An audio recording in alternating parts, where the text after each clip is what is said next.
Bihar BEd संयुक्त प्रवेश परीक्षा 2019 जो कि 10 मार्च को आयोजित हुई थी, कल 20 मार्च को तय शेड्यूल के आधार पर उनके रिजल्ट को जारी कर दिया गया। लेकिन इस बार जो रिजल्ट जारी की गई है उसमें सभी कैंडिडेट का अलग अलग रिजल्ट दिखाया जा रहा है। उसके मार्क जो है दिखाए जा रहे हैं। रैंकिंग जो है नहीं बतलाई जा रही है कि उनका रैंक ओवरऑल जितने उत्तीर्ण हुए हैं उनमें कितना है, जिसके कारण कि कैंडिडेट उहापोह की स्थिति में है कि हमारा एडमिशन हो पाएगा या नहीं हो पाएगा, कट ऑफ क्या जाएगा। और इसको लेकर के कल से ही जो है ढेर सारे फ़ोन कॉल्स हमें आए हैं। साथ ही साथ आप लोगों ने, मैंने जो कुछ वीडियो अपलोड की उसके कमेंट बॉक्स में भी ढेर सारे प्रश्न लिखे हैं। व्हाट्सएप ग्रुप जो बना हुआ है जिसे मैंने बनाया है, तो उस पर भी आप लोग जो है बहुत सारे प्रश्न लिख रहे हैं। तो आप लोगों को मैं यही कहना चाहूँगा कि थोड़ा सा पेशेंस रखें, धैर्य रखें। कल रिजल्ट जो है मान लीजिए 10 दिन के अंदर जो है एनओयू ने रिजल्ट तो जारी कर दी अपने तय शेड्यूल के आधार पर।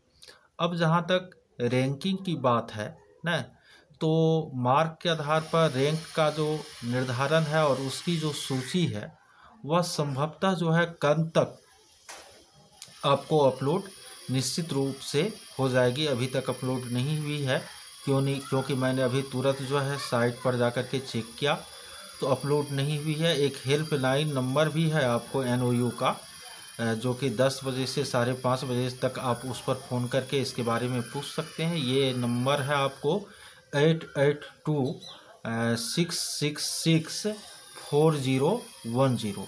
तो आप इस नंबर पर खुद भी जो है पूछ सकते हैं इस संबंध में।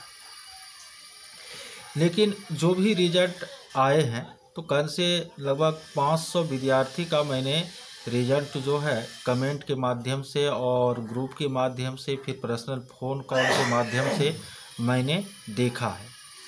तो यहाँ पर आपको अभी मैं जो भी कहूँगा वह केवल गणित में आप लोग प्रायिकता चैप्टर पढ़े होंगे, संभावना, यानी जो परिणाम अभी हमको कुछ प्राप्त हुए हैं उसके आधार पर मैं संभावना ही जता सकता हूँ।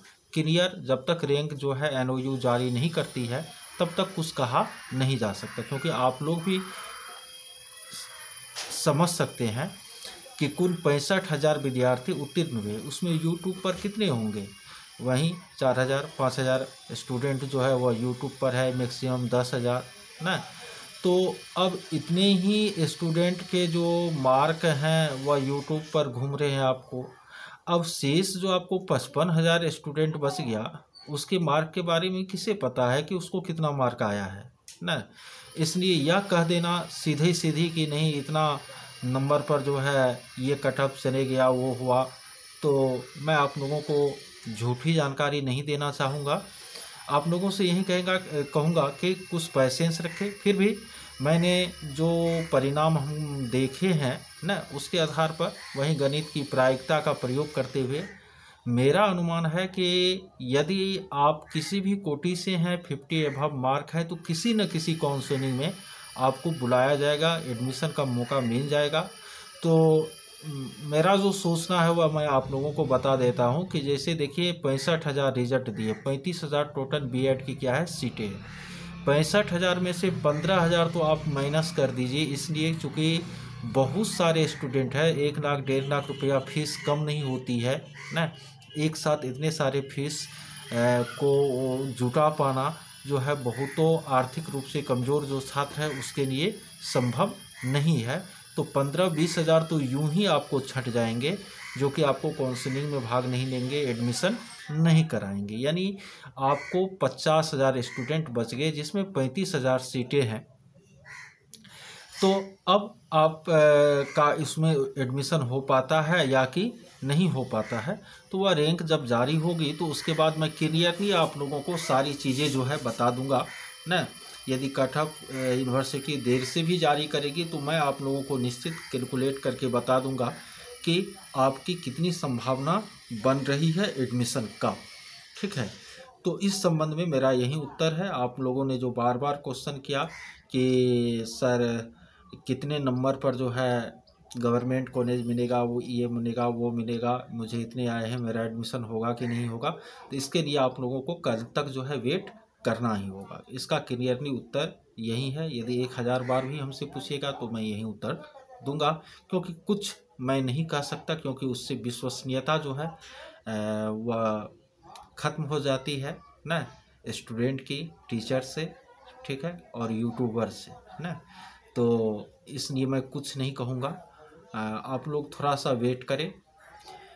उसके बाद जहाँ तक बची डॉक्यूमेंट की बात, तो डॉक्यूमेंट के लिए मैंने एक वीडियो जो है वह क्लियर रूप से अपलोड कर दी थी, जिसमें मैंने बताया था कि आपको मैट्रिक, इंटर और ग्रेजुएशन तीनों के जो मार्कशीट हैं और तीनों के जो ओरिजिनल प्रमाण पत्र हैं, ओरिजिनल मूल प्रमाण पत्र जो कि कुछ दिन के बाद आता है ना, तो वो आपके पास रहनी चाहिए।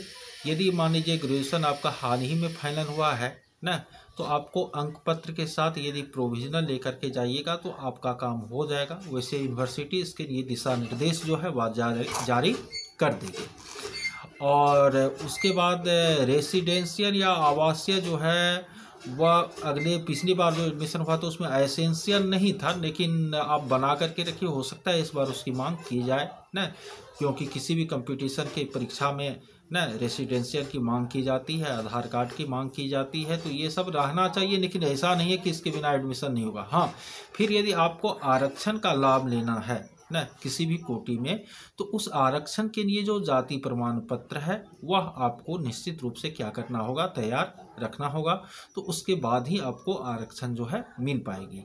बची बात आपको सीएनसी की ना, सीएनसी जो है वह आपको एक संस्थान से जब दूसरे संस्थान में आप एडमिशन कराने जाते हैं तो उस समय आपको सीएनसी मांगी जाती है। काउंसलिंग के समय आपको सीएनसी की ज़रूरत नहीं है।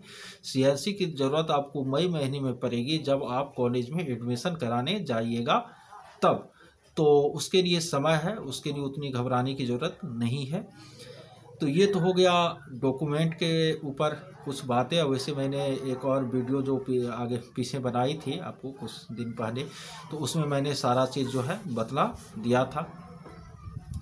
उसके बाद आप लोग यह भी जान लें, क्योंकि कुछ ऐसे भी प्रश्न आ रहे हैं कि इसमें जो आरक्षण जो होता है ना, तो वह ऐसा नहीं है कि पुरुष के लिए अलग आरक्षण, महिला के लिए अलग आरक्षण, यानी महिला पुरुष के आधार पर इसमें किसी भी तरह का आरक्षण जो है दे नहीं होता है। ठीक है, आप लोग कल हिंदुस्तान टाइम्स जो उसका पेपर कटिंग आप देखे होंगे तो उसमें स्पष्ट है कि 50% आपको जनरल के लिए है, यानी यदि मान लीजिए 35,000 सीटें हैं तो 18,000 जो है उसमें जनरल के लिए है। और उसके बाद जो है शेष और भी जो कैटेगरी है तो उनके लिए है, ठीक है, सीटें। तो ये हो गई आपको सीट और आरक्षण के मुद्दे पर बात। इसके अलावा आपको मैं यह भी कह दूं कि हाँ, कॉलेज गवर्नमेंट ढेर सारा जो है कमेंट आ रहा है। ये गवर्नमेंट और अफिलिएटेड कॉन्स्टिट्यूएंट, इसको मैंने कई वीडियो में आपको क्लियर किया है। देखिए, गवर्नमेंट यानी 3 कैटेगरी का आपको बिहार में कॉलेज है। एक फुल्ली आपको गवर्नमेंट कॉलेज है जिसका संचालन बिहार के शिक्षा विभाग के द्वारा किया जाता है। ऐसे कॉलेज 7 हैं, जिसमें एक सहरसा में, एक समस्तीपुर में, एक भागलपुर के घंटाघर में, एक आपको छपरा में, ठीक है। उसके बाद 4 हो गई, एक आपको गया में, एक आपको मुजफ्फरपुर के तुर्की में ना, 6 हो गई, और एक आपको पटना में वोमेंस कॉलेज हो गया, 7। ये 7 आपको जो है फुल्ली गवर्नमेंट कॉलेज है, ठीक है। तो आप कॉलेज का लिस्ट तो एनयू के साइट से डाउनलोड किए ही होंगे, तो आप थोड़ा उसको सर्च करके देख लीजिए कि वह गवर्नमेंट ये 7 जो है, अभी 7 मैंने नाम बताया, ये कहाँ है, उसका नंबरिंग क्या है ना। तो ये 7 हो गया आपको फुल्ली गवर्नमेंट। उसके बाद एक होता है कि आपको गवर्नमेंट जो भी कॉलेज हैं ना, उस कॉलेज में बीएड की भी पढ़ाई जो है हाल के वर्षों में शुरू की गई है। तो ये भी आपको एक तरह से गवर्नमेंट कॉलेज ही हो गए, ठीक है। तो इसमें आपको फीस जो है वह 1,20,000 से 1,40,45,000 के बीच लग जाएगी। ठीक है। एक होता है कि जो प्राइवेट इंस्टीट्यूशन है ना, और वह मान्यता लेकर के जो है बीएड की कोर्स करवा रही है, उसके जो संचालक है वह बिल्कुल निजी है, नितांत निजी है ना। तो ऐसे कॉलेजों में फीस तो वहीं 1,50,000 1,60,000 के बीच है, लेकिन इन कॉलेजों में कुछ एक्स्ट्रा फी जो है वह देने हमको पड़ जाते हैं ना। तो यही है इसमें अंतर। और यह आप लोग बिल्कुल दिमाग से हटा लीजिए कि गवर्नमेंट या प्राइवेट या फुल्ली गवर्नमेंट कॉलेज के डिग्री में कोई अंतर है, नहीं, डिग्री में कोई अंतर नहीं है। हाँ, पैसा आपको कम बेसी लगेगा ना, डिग्री में कोई अंतर नहीं है। आप जो है कैलकुलेट करके देख लीजिए कि मान लीजिए हमको दूर के गवर्नमेंट कॉलेज से अच्छा, यदि नज़दीक के प्राइवेट कॉलेज में एडमिशन लेने से हमको कम खर्च, टोटल खर्च देखिए, ये नहीं कि उसका फीस कितना है, बल्कि वहाँ आने जाने रहने, ये सारा चीज़ आपको अपने माइंड मेकअप कैलकुलेट करना होगा, लिस्ट में देखना होगा कॉलेजों के नाम, और उसके बाद आपको जो है, जो परसों से आपको कॉलेज चॉइस की प्रक्रिया शुरू होगी तो उसमें आपको फिल करना होगा। वैसे आपको यूनिवर्सिटी वाइज या ऐसे कह सकते हैं कि प्रमंडल वाइज जो है कौन कौन आपको अच्छे कॉलेजेज हैं ना, बिहार में जो जितने भी 9 प्रमंडल हैं, तो प्रत्येक प्रमंडल में कौन कौन से अच्छे कॉलेज हैं, तो इसके बारे में मैं एक वीडियो जो है आपको अलग अलग प्रमंडल के लिए जो है आज रात में अपलोड कर दूंगा। और देखिए शाम तक यदि वह लिस्ट रैंकिंग की आ जाती है तो और भी स्थिति पूरी तरह क्लियर हो जाएगी। तो आप लोग थोड़ा सा पेशेंस रखिए। और जहाँ तक गवर्नमेंट कॉलेज फी स्ट्रक्चर या आपको क्या कहते हैं कि आवश्यक कौन से डॉक्यूमेंट है, तो मैंने पिछले अपने चैनल पर वीडियो अपलोड की है 2-3 दिन पहले, तो आप सर्च करके उसको देख लीजिए, तो उस क्वेश्चन को फिर आपको पूछने की ज़रूरत नहीं पड़ेगी। तो इस वीडियो में इतना ही। चलिए, आप लोगों को होली की शुभकामनाएं बहुत बहुत, और आप लोग होली का आनंद लीजिए। और ये मान करके चलिए कि ये बीएड कोई बहुत बड़ी बात नहीं है ना, तो इसके रिजल्ट को लेकर के आप लोग डिप्रेस नहीं होइए, अवसादित नहीं होइए ना, एकदम नॉर्मल रहिए और देखिए कैसे क्या होता है। चलिए, मिलते हैं फिर अगले वीडियो में।